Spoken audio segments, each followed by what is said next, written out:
رہ گیا ہے اسے چھوڑ دو.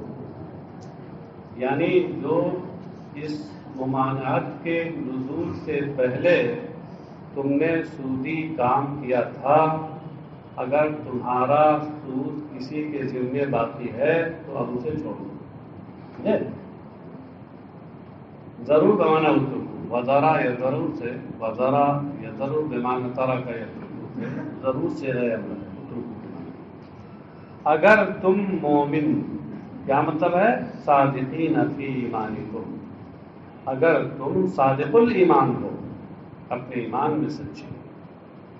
فإن من شان المؤمن امتثال امر اللہ، اس لیے کہ سچے مومن کی شان اللہ کے حکم کو ماننا ہے، اللہ کے حکم پر عمل کرنا ہے. امتثال کے معنی کیا؟ بجا آوری، عمل کرنا. یہ آیت جو آگے آ رہی ہے فَإِن لَمْ تَفْعَلُوا فَأْذَنُوا بِحَرْبٍ مِّنَ اللَّهِ وَرَسُولِهِ، سود سے کی ممانعت سے متعلق ہے، مگر اس کی شان نزول بتا رہے ہیں کہ نزلت لما طالب بعض الصحابہ، یہ آیت نازل ہوئی اس وقت جب کچھ صحابہ نے سود کی ممانعت کے بعد ممانعت کے بعد سود کا مطالبہ کیا جو سود پہلے سے تھا. مطلب ممانعت کا حکم نازل ہو چکا تھا اور وہ سود پہلے کا تھا کسی کے ذمے، تو بعد نے مطالبہ کیا اس کا. تو اس وقت یہ آیت نازل ہوئی کہ فَإِن لَمْ تَفْعَلُوا. یہ کون ہیں؟ اس میں حاشیے میں دیکھ لیجیے، حاشیہ نمبر 34 میں ایک قول یہ ہے کہ حضرت عثمان ابن عفان اور حضرت عباس ابن عبد المطلب سرکار کے چچا، کے علاوہ بھی اور دوسرے لوگوں کے نام آتے ہیں، اس لیے انہوں نے بعض الصحابہ کا کیوں کو لپیٹ دیا. اور یہ بے ربن کان لہو من قبل، یہ بے ربا کا تعلق نہیں سے نہیں ہے بلکہ طالبہ سے ہے. لما طالبہ بعض الصحابہ بے ربن کان لہو قبل بعد النبی. فَإِن لَمْ تَفْعَلُوا فَأْذَنُوا بِحَرْبٍ مِّنَ اللَّهِ وَرَسُولِهِ وَإِن تُبْدُوا فَلَكُمْ رُءُوسُ أَمْوَالِكُمْ لَا تَظْلِمُونَ وَلَا تُظْلَمُونَ. یہ آیت نازل ہوئی فَإِن لَمْ تَفْعَلُوا، تو اگر تم یہ نہ کرو. تفعلوا فعل متعدی ہے، مفعول بہ محذوف ہے، اس کی جانب اشارہ کیا کہ جس بات کا تمہیں حکم دیا گیا ہے اگر تم اس پہ عمل نہ کرو فَأْذَنُوا بِحَرْبٍ مِّنَ اللَّهِ وَرَسُولِهِ، تو تم اللہ و رسول کی جانب سے جنگ کا یقین کر لو. فَأْذَنُوا اعْلَمُوا، یہ ازینا یا اذنوں سے اگر ہو ہمیں تو اس کا ترجمہ ہوگا اعلموا، یقین کر لو. علم معنی یقین.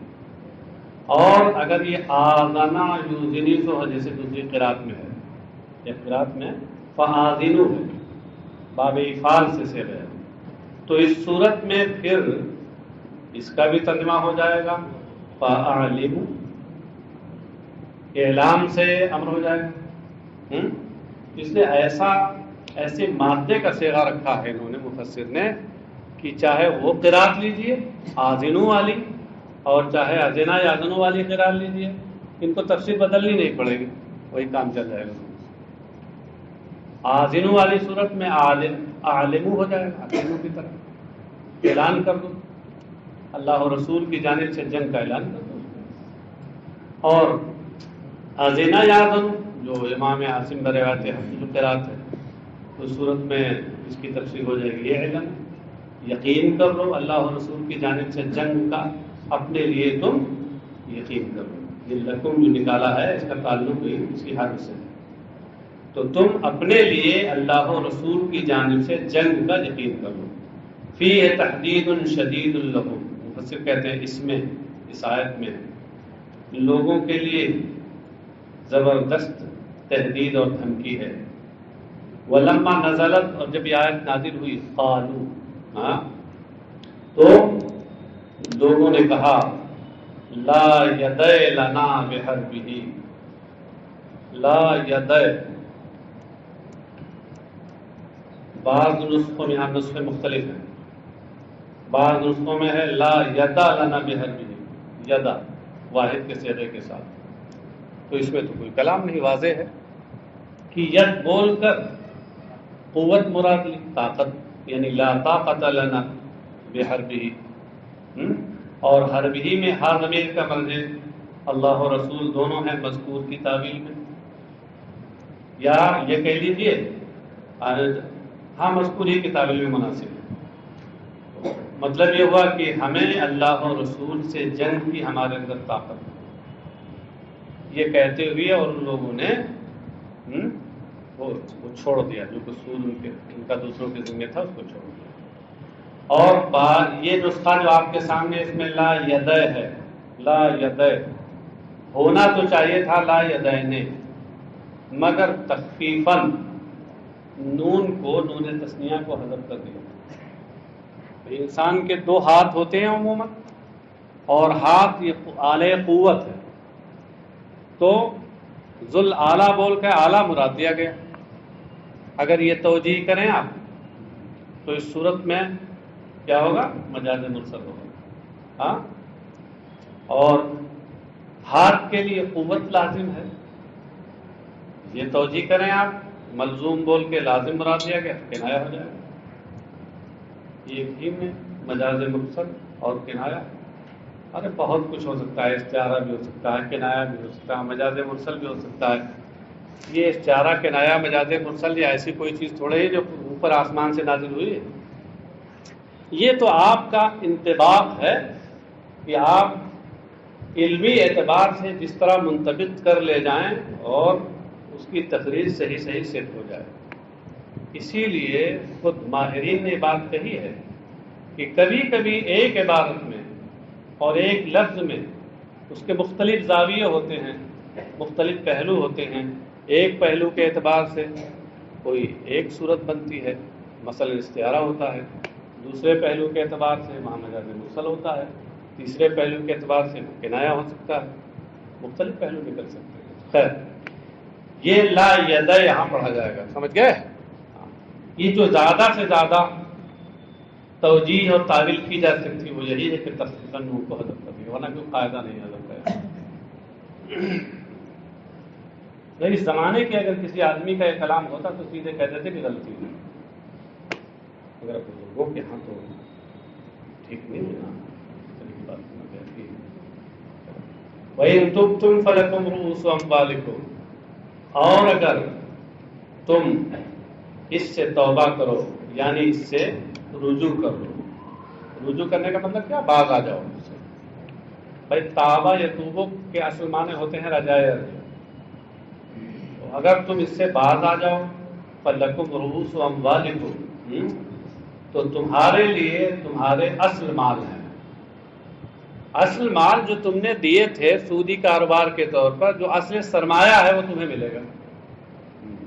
لا تظلمون بزیادت ولا تظلمون بنقص، نہ تم ظلم کرو، یعنی زیادتی کے ساتھ زیادہ لے کے ظلم نہ کرو، ولا تظلمون، اور نہ تم پر ظلم کیا جائے کمی کے ساتھ۔ جو سرمایہ ہے وہ پورا پورا تمہیں ملے گا، تم اس میں زیادہ سود کے طور پر زیادہ نہ لو، یہ تمہاری طرف سے ظلم ہو جائے گا، وہ مانت آ چکی ہے۔ اور جو اصل سرمایہ ہے اس میں وہ لینے والا گھٹا کے نہ دے، یہ تمہارے ساتھ ظلم ہوگا، سمجھے؟ تو ظلم کبھی زیادتی کے ساتھ طور پہ ہوتا ہے اور کبھی کمی کے طور پہ ہوتا ہے۔ ظلم تو اصل ہے وضع الشیء فی غیر محلہ، وَإِن كَانَ ذُو عُسْرَةٍ فَنَظِرَةٌ إِلَىٰ مَيْسَرَةٍ، اور اگر وہ تنگ دست ہو، اگر تنگ دست ہو، یعنی وَإِن وَقَعَ غَرِيمٌ ذُو عُسْرَةٍ، اشارہ اس بات کی طرف کیا کہ کانا یہاں تامہ ہے، وقع اور ثبتہ کے معنی میں ہے، اور ذو عسرتن یہ صفت ہے، موصوف مقدر، غریم محذوف ہے۔ وَإِن كَانَ یعنی وَإِن وَقَعَ غَرِيمٌ ذُو عُسْرَةٍ، غریم کے معنی قرض دار، ہاں، اور اگر قرض لینے والا، قرض دار جس کو آپ کہتے ہیں، وہ قرض دار اگر تنگ دست قرض دار ہو، بعض قراتوں میں ذو عسرتن کے بجائے ذا عسرتن ہے. ہاں اس صورت میں خبر ہوگی اور کانا میں ہوا ضمیر اس کا اسم بنے گا، اور اس صورت میں مطلب ہوگا کہ اگر وہ قرض دار تنگ دست ہو. فنظرۃ الی میسرہ، فنظرۃ یعنی علیکم تاخیرہ الی میسرہ. اس سے اشارہ کیا کیا؟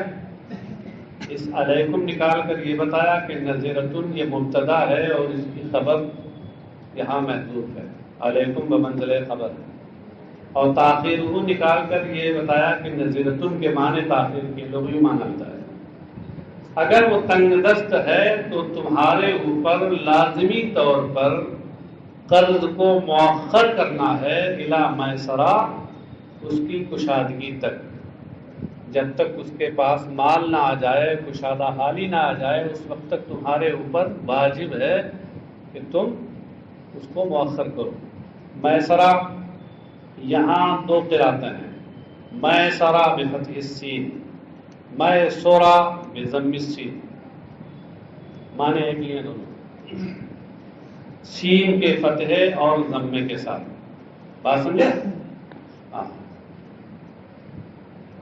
اچھا، نیچے محشی نے لکھا ہے کہ ضمے کے ساتھ امام نافع مدنی کی قرات ہے، اور یہ میسرہ اور میسورہ لغتان، یہ دو لغت ہیں. جیسے مقبرہ اور مقبرہ، اس میں دو، عربی میں دو لغت ہیں، مقبرہ اور مقبرہ.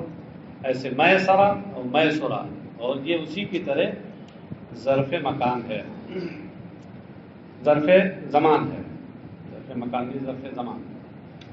اے وقت یسری، یہ میسرہ کے ظرف زمان ہونے کی جانب اشارہ ہے. تو مطلب یہ تمہارے اوپر اس کو مؤخر کرنا ہے اس کی کشادگی کے وقت تک.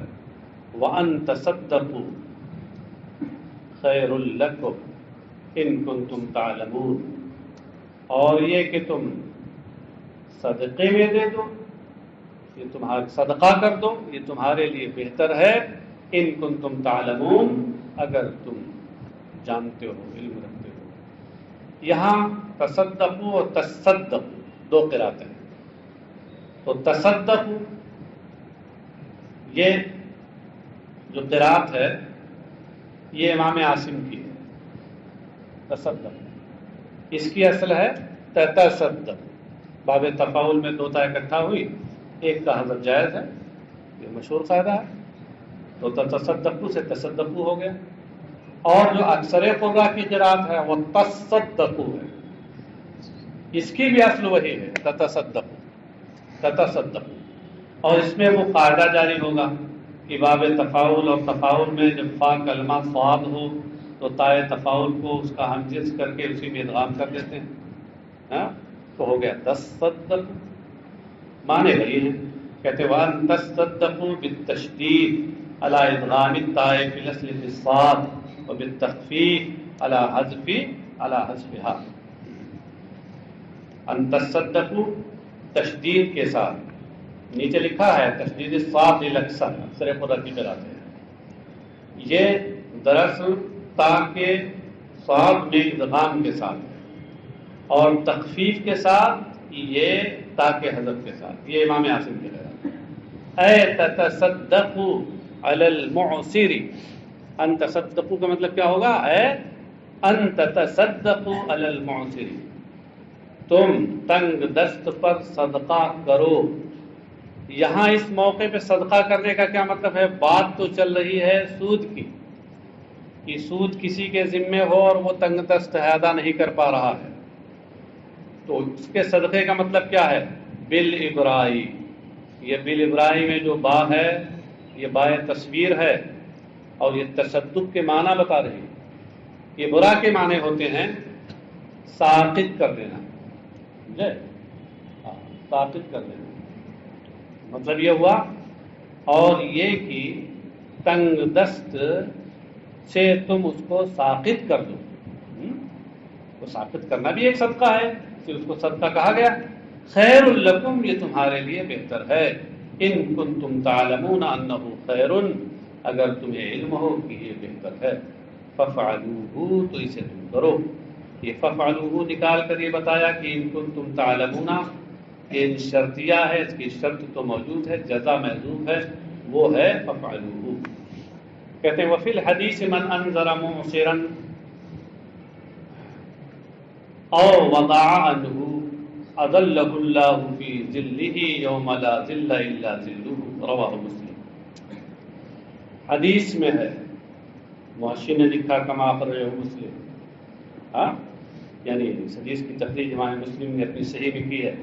حدیث میں ہے من انذر معسرا، جو کسی تنگ دست کو مہلت دے، او وضع عنہ، یا اس کا دین وہ ساقط کر دے، اظلہ اللہ فی ظلہ، تو اللہ تبارک و تعالی اسے اپنے عرش کے سائے میں رکھے گا. فی ظلہ ہے فی ظل عرشہ، جیسا کہ دوسری روایت حدیث میں آیا ہے باضابطہ فی ظل عرشہ کا لفظ آیا ہے. اور ایک حدیث دوسرے حدیث کی تفسیر ہوتی، تشریح ہوتی، جیسے ایک آیت دوسرے آیت کی تفسیر ہوتی ہے. تو اسے فی ظلہ کے ترجمہ میں نے وہی کیا. اور اگر وہ نہ ہوتی تب بھی ہم یہ کہہ دیتے کہ اپنے سائے رحمت میں رکھے. یوم لا ظل الا ظلہ، جس دن اس کے سائے کے سوا، اس کے سائے رحمت کے سوا، اس کے سائے عرش کے سوا اور کوئی سایہ نہیں ہوگا. رواہ مسلم. واتقوا یوما ترجعون فیہ الی اللہ ثم توفی کل نفس ما کسبت وہم لا یظلمون. اور اس دن سے ڈرو، ترجعون، جس میں تم اللہ کی طرف تمہیں لوٹایا جائے گا. یہ ترجعون اور ترجعون دونوں قرات ہیں. اکثر قراء کی قرات ترجعون ہے بالبناء للمفعول، صیغہ مجہول کے ساتھ. تو ترجعون کے معنی ہوں گے تردون، لوٹایا جاؤ گے. وللفاعل یعنی بالبناء للفاعل، یہ ابو عمرو کی قرات ہے. تو اس صورت میں ترجعون، یہ ترجعون بمعنی تسیرون ہوگا. دراصل رجع یرجع یہ لازم بھی آتا ہے اور متعدی بھی ہوتا ہے. رجع یرجع رجوعا یہ لازم ہو گیا، رجع الیہ لازم ہے. اور رجع یرجع رجعا یہ متعدی ہوتا ہے. سمجھے؟ تو یہ جو مجہول والا ہے وہ متعدی والے سے ہے، اور یہ جو قرات ہے معروف والی وہ لازم والے سے.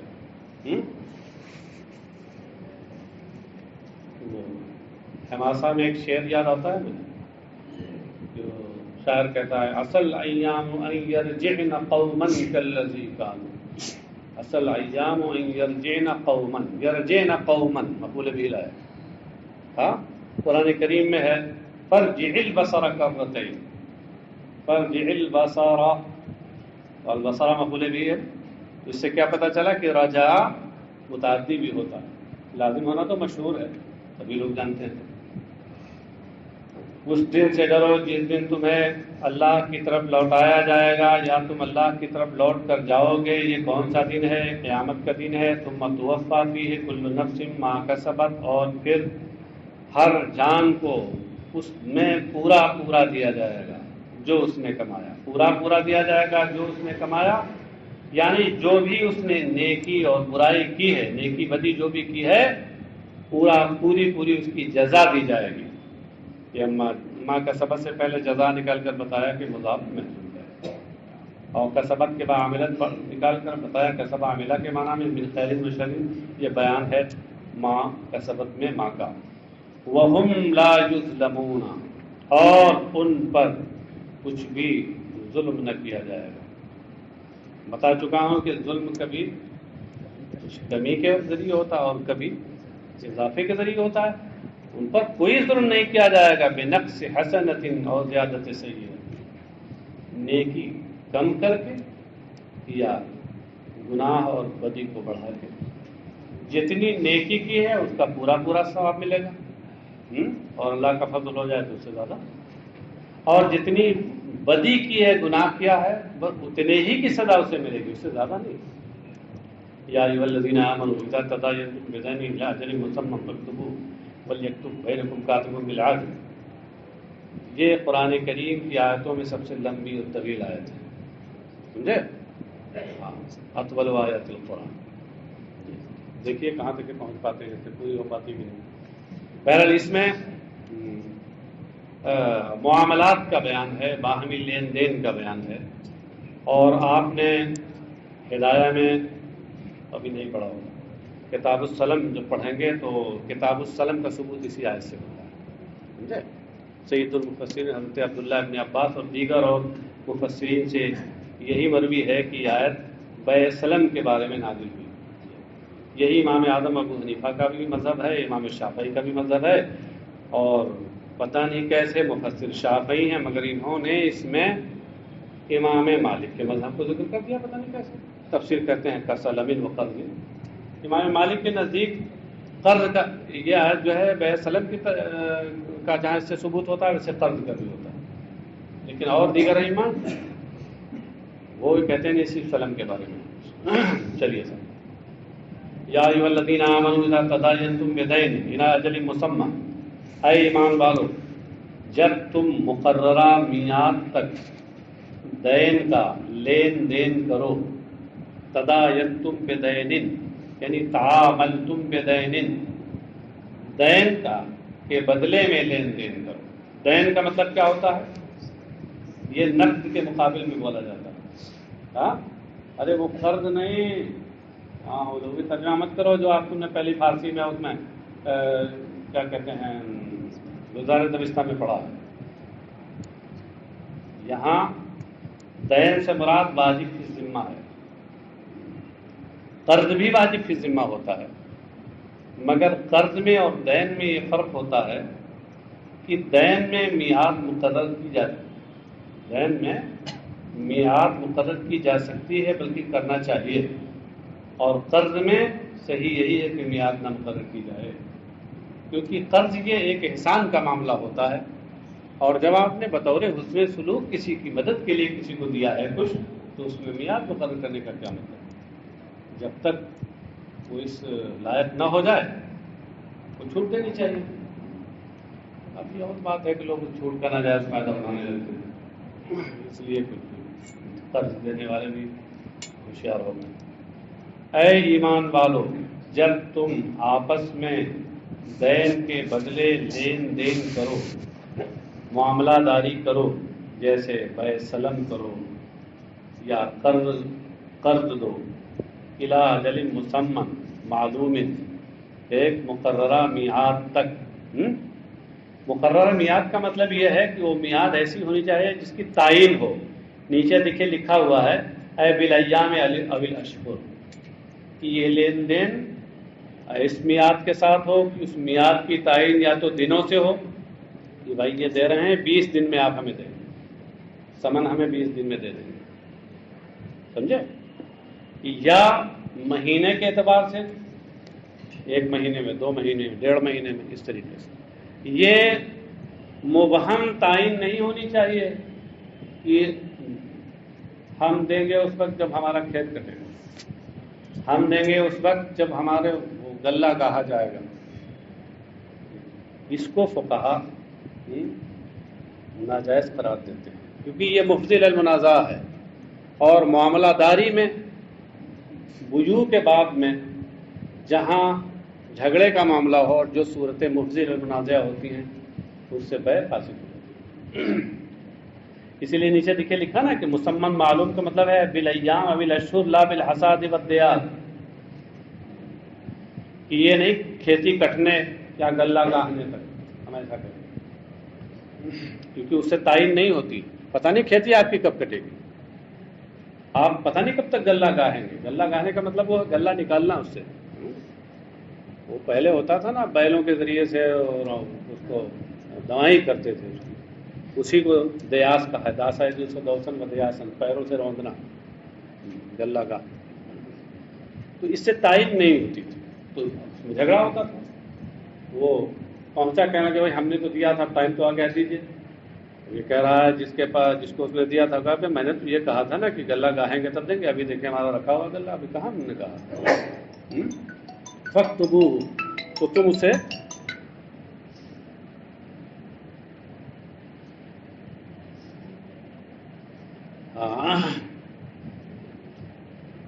فَاكْتُبُوهُ، تو تم اسے لکھ لیا کرو. یہ کیوں؟ استیثاقاً ودفعاً للنزاع، لکھ لیا کرو دستاویز بنانے کے طور پر اور جھگڑے کو دفع کرنے کے لیے. وثیقہ بنانے، وثیقہ کہتے ہیں دستاویز کو. لکھ لیا کرو تاکہ تمہارے پاس ایک دستاویز کی شکل میں رہے اور جھگڑا نہ ہو. کیونکہ ایسا ہوتا ہے کہ آپ نے کبھی زبان سے کہہ دیا اور اس کے بعد بھول گئے. انہوں نے کہا کہ آپ نے یہ کہا تھا، ہم نے کہا کہ ہم نے یہ کہا تھا، یہ نے یہ تھا، جھگڑا شروع ہو گیا. لکھ لو گے تو ایسا کوئی معاملہ نہیں ہوگا. وَلْيَكْتُبْ بَيْنَكُمْ كَاتِبٌ بِالْعَدْلِ، اور چاہیے کہ تمہارے درمیان کوئی لکھنے والا انصاف کے ساتھ اسے لکھے. وَلْيَكْتُبْ، لکھے. یہ کتبہ یکتب فعل متعدی ہے، اس کا مفعول بھی عبارت میں نہیں ہے، مفسر نے اس کو نکالا کہ محذوف ہے. وَلْيَكْتُبْ کتابت دین، اور یہ دین والی تحریر، دین نامہ چاہیے کہ تمہارے درمیان کوئی لکھنے والا عدل و انصاف کے ساتھ لکھے، یعنی بالحق فی کتابتی، اس کے لکھنے میں وہ حق کے ساتھ ہو. کیا مطلب ہے حق کے ساتھ ہو؟ یعنی لا یزید فی المال، فی المعال نہیں، فی المال والاجل ولا ينقص، کہ مال میں اور مدت میں نہ وہ بڑھائے اور نہ گھٹائے، کمی بیشی نہ کرے، صحیح صحیح لکھے. یہ نہیں کہ دیا کچھ لکھ دیا کچھ، مدت مقرر ہوئی تھی کوئی اور لکھنے والے نے لکھ دیا کچھ اور، یہ نہ کرے، کمی بیشی نہ کرے، نہ مال میں نہ میعاد میں. وَلَا يَأْبَ كَاتِبٌ أَن يَكْتُبَ كَمَا عَلَّمَهُ اللَّهُ. لا يَأْبَ، ابا یابا سے صیغہ نہی ہے. ابا یابا میں معنی امتنع، بعض آنا انکار کرنا. لا یابا یعنی لا یمتنع کاتب، اور لکھنے والا انکار نہ کرے. ان یکتبہ، اس سے پہلے من نکال کر بتایا کہ ان یکتبہ منصوب بنظیر خافض ہے. مطلب یہ ہوا کہ اور لکھنے والا لکھنے سے انکار نہ کرے اذا دعی الیہا، جب لکھنے کے لیے اسے بلایا جائے. کما علمہ اللہ، کیونکہ اللہ نے اسے، یا جس طرح اللہ نے اسے سکھایا. اے فضلہ بالکتابہ، جس طرح اللہ تبارک تعالیٰ نے کتابت سے اسے سرفراز فرمایا، کتابت کی صلاحیت دی اسے اللہ نے. علمہ کا مطلب کیا ہوا؟ لکھنا سکھایا اللہ نے، یعنی کتابت کی صلاحیت دی اللہ تبارک تعالیٰ نے. فلا یبخل بہا، فلا یبخل بہا، تو وہ اس میں بخل و کنجوسی نہ کرے. کہ والکاف متعلقۃ بیابا، اور کما علمہ میں جو کاف ہے یہ آبا سے متعلق ہے. متعلقۃ کے مطلب یہاں اصطلاحی معنی مراد نہیں ہیں، لغوی معنی مراد ہیں. مطلب یہ ہے کہ کاف کا معنوی تعلق لا یابا سے ہے، اصطلاحی اور نحوی تعلق یہاں مراد نہیں ہے. کیونکہ اس سے پہلے شاید آپ کو یاد ہوگا میں بتا چکا ہوں کہ خود یہی امام سیوطی جمع الجوامع شرح حمع الحوامع میں اس بات کی صراحت کرتے ہیں کہ الکاف مع مجرورہ لا یکون ظرفا مستقرا بل لغوا، کاف اپنے مجرور کے ساتھ مل کر کے ظرف مستقر بنتا ہے، ظرف لغو نہیں بنتا. اگر آپ نے متعلقۃ میں جو تعلق ہے اس تعلق کو آپ نے تعلق اصطلاحی سمجھ لیا اور آپ نے اس کاف کا تعلق اعرابی یابا سے قرار دے دیا، تو اس صورت میں کیا بن جائے گا؟ ظرف لغو بن جائے گا، اور ظرف لغو بنتا ہی نہیں، مستقر بنتا ہے. اس لیے میں کہہ رہا ہوں متعلقۃ میں تعلق سے مراد یہاں تعلق معنوی ہے، لغوی اصطلاحی نہیں. بات سمجھے؟ اس کے اصل کے لحاظ سے تو یہاں یہ نکلے گا کہ ولا یأب کاتب ان یکتب اباء ثابتاً کما علمہ اللہ تعالی فلیکتب، تو اسے لکھنا چاہیے. ایک بات تو اوپر ہو ہی چکا کہ ولیکتب، اور پھر یہاں پھر دوبارہ آ رہا ہے فلیکتب، تو تاکید تو ہو گئی. ولیملل الذی علیہ الحق، اور چاہیے کہ املا کرائے. یملل یہ املال سے بنا ہے. امل یمل املالا باب افعال سے. املا یملی املان یہ بھی باب افعال سے. آپ کا جو املا ہے وہ بھی باب افعال کا مصدر ہے. املال اور املا یہ دونوں ایک معنی میں ہوتے ہیں. اس کے معنی کیا ہوتے ہیں؟ بول کر لکھانا. بول کر لکھانا اسی کو تو املا کہتے ہیں. اور دیکھ دیکھ کے لکھنا ہے تو نقل ہے. کیوں؟ یہاں وہی املا کے معنی میں ہے. نیچے آپ کے محشی بہت سمجھدار ہیں اور آپ کے بڑے مددگار ہیں. لکھا انہوں نے کہ الاملال والاملاء واحد. املال جس سے یملل بنا ہے اور املا یہ دونوں معنی کے اعتبار سے ایک ہیں. یہ مت سمجھے کہ دونوں ایک ہیں، معنی کے اعتبار سے دونوں. اور چاہیے کہ کاتب کو املا کرائے وہ کہ الذی علیہ الحق، جس کے ذمے حق آتا ہے، یعنی جس کے ذمے دین ہے. دین جس کو ادا کرنا ہے وہ لکھائے. یہ کیوں؟ لأنہ المشہود علیہ، اس لیے کہ وہی شخص تو مشہود علیہ ہوگا. گواہ جب آئیں گے تو اسی پر تو گواہی دیں گے. فَيُقِرَّ لِيَعْلَمَ مَا عَلَيْهِ، تو وہ اقرار کرے تاکہ اسے معلوم ہو کہ اس کے ذمے کیا ہے. جب املا کرائے گا تو اقرار کرے گا نا زبان سے کہ لکھو بھائی اتنا مال ہم کو دیا انہوں نے اتنی مدت کے لیے. تو جب اپنی زبان سے یہ اقرار کرے گا املا کی صورت میں تو معلوم ہو جائے گا. کل اس کو کہنے کے لیے نہیں ہوگا کہ ہمیں تو پتہ ہی نہیں رہا، پتہ نہیں کس نے لکھوا دیا. وَلْيَتَّقِ اللَّهَ رَبَّهُ فِي إِمْلَائِهِ، اور اسے چاہیے کہ املا کرانے میں اللہ سے ڈرے جو اس کا رب ہے. وَلَا يَبْخَسْ مِنْهُ شَيْئًا، اور لا يبخس یعنی لا ينقص منہ من الحق شیئا، اور اس حق میں سے کچھ بھی کم نہ کرے. فَإِنْ كَانَ الَّذِي عَلَيْهِ الْحَقُّ صَفِيحًا أَوْ ضَعِيفًا أَوْ لَا يَسْتَطِيعُ أَنْ يُمِلَّ فَلْيُمْلِلْ وَلِيُّهُ بِالْعَدْلِ، اور اگر وہ جس کے ذمے حق ہے اگر وہ کم عقل ہو، صفیح کم عقل ہو، کم عقل ہونے کا مطلب کیا؟ مبذراً فضول خرچ ہو. پتہ چلا کہ فضول خرچی کرنا ایک کم عقلی ہے. بھلے ہی وہ بہت بڑا عقل مند بنتا ہو لیکن فضول خرچی جب کرے گا اصل کے لحاظ سے وہ کم عقلی ہی ہوگا. اب جیسے یہ اس وقت تو خیر آپ لوگ جلائے ہوئے، کوئی بات نہیں، زیادہ نہیں کہہ سکتا تو ہاں. ورنہ اگر اس دن کے اجالے میں اور تیل والی آپ شمع جلاتے اور کافور بھی اس میں ڈال دیتے نا تو یہ فضول خرچی ہوتی کہ نہیں؟ اب اس کو آپ لوگ بہت سی فضول خرچی ہے کہ نہیں تو آپ لوگ سمجھ سکتے ہیں. تو یہ بہل آپ چاہے روشن دن میں کافوری شمع آپ جلائیں اور اس کو آپ بہت بڑی عقل مندی سمجھیں، آپ سمجھیں لیکن در حقیقت وہ عقل مندی نہیں ہے. ہاں، شیخ سعدی گلستہ میں کہتے ہیں کہ کیا شعر ہے جی، اب لہے کو روز روشن شمع کافوری نہت، زود بینی کی بشب روغن نباشت در چراغ.